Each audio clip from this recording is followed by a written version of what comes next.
Assalamualaikum warahmatullahi wabarakatuh. Perkenalkan, nama saya Safira Aulia Ramadhani dengan nomor induk mahasiswa 25021020449. Saya dari Fakultas Keguruan dan Ilmu Pendidikan, Prodi Pendidikan Guru Sekolah Dasar.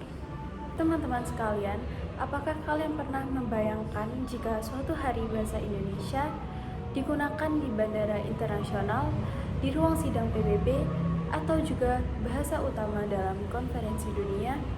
Kedengarannya sangat ambisius, tapi pertanyaan yang menarik, apakah bahasa Indonesia benar-benar bisa menjadi bahasa internasional? Maka pada kesempatan kali ini, saya akan membahas tentang potensi, strategi, dan tantangan besar di balik impian itu.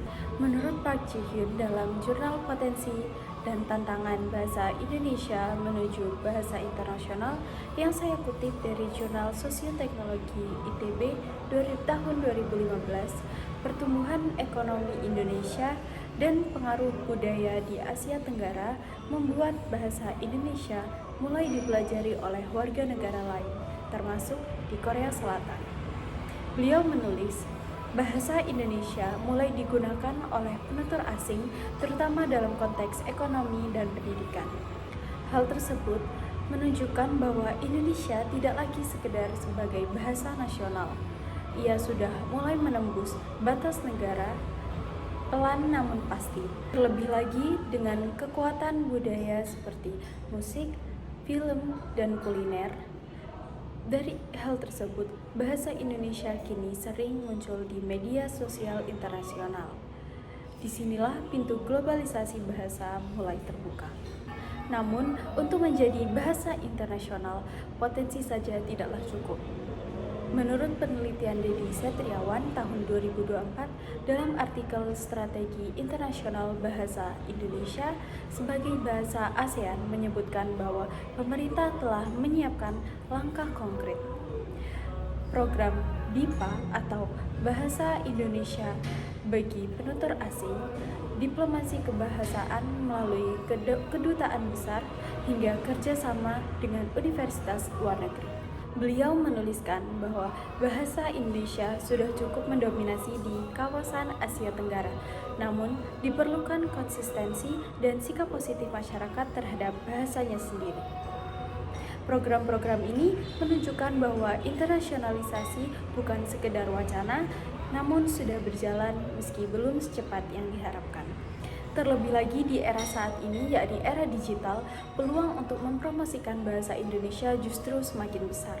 Sebuah riset oleh Ika Febriana dan kawan-kawan pada tahun 2024 dalam pengaruh bahasa Indonesia sebagai alat komunikasi dalam bisnis internasional di era digital menemukan bahwa media sosial dan e-commerce membuka ruang baru bagi bahasa Indonesia sebagai alat komunikasi lintas negara.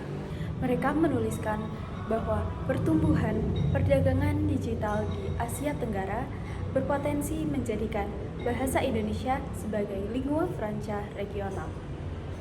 Jadi, jika dulu internasionalisasi bahasa butuh kebijakan besar, sekarang ia juga bisa bertumbuh secara organik lewat dunia maya dan interaksi digital antar pengguna.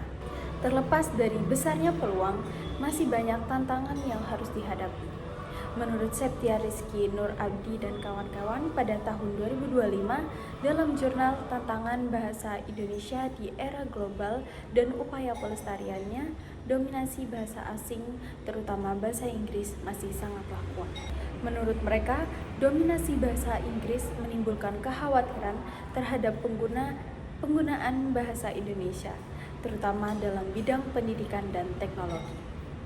Selain itu, kesadaran masyarakat terhadap pentingnya berbahasa Indonesia yang baik juga menjadi tantangan tersendiri.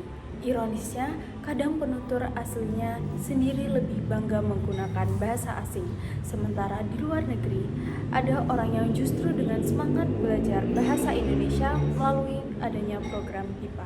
Jadi, pertanyaannya, apakah bahasa Indonesia bisa menjadi bahasa internasional? Jawabannya bisa, namun dengan syarat. Ia perlu diperkenalkan terus-menerus melalui pendidikan, budaya populer, ekonomi digital, dan diplomasi. Seperti yang dikatakan oleh Park Jae-hyun dalam jurnalnya, bahasa hanya bisa mendunia apabila para penuturnya bangga dan aktif menggunakannya di ranah global. Maka mungkin pertanyaan yang lebih tepat bukan lagi bisa atau tidak, namun siapakah? Maka mungkin pertanyaan yang lebih tepat bukan lagi bisa atau tidak, tetapi siapkah kita menjadikan bahasa Indonesia benar-benar mendunia? Terima kasih sudah menonton. Jika kamu bangga dengan bahasa Indonesia, buktikan dengan menggunakannya, bukan hanya di rumah, tapi juga di dunia maya dan di dunia global. Wassalamualaikum warahmatullahi wabarakatuh.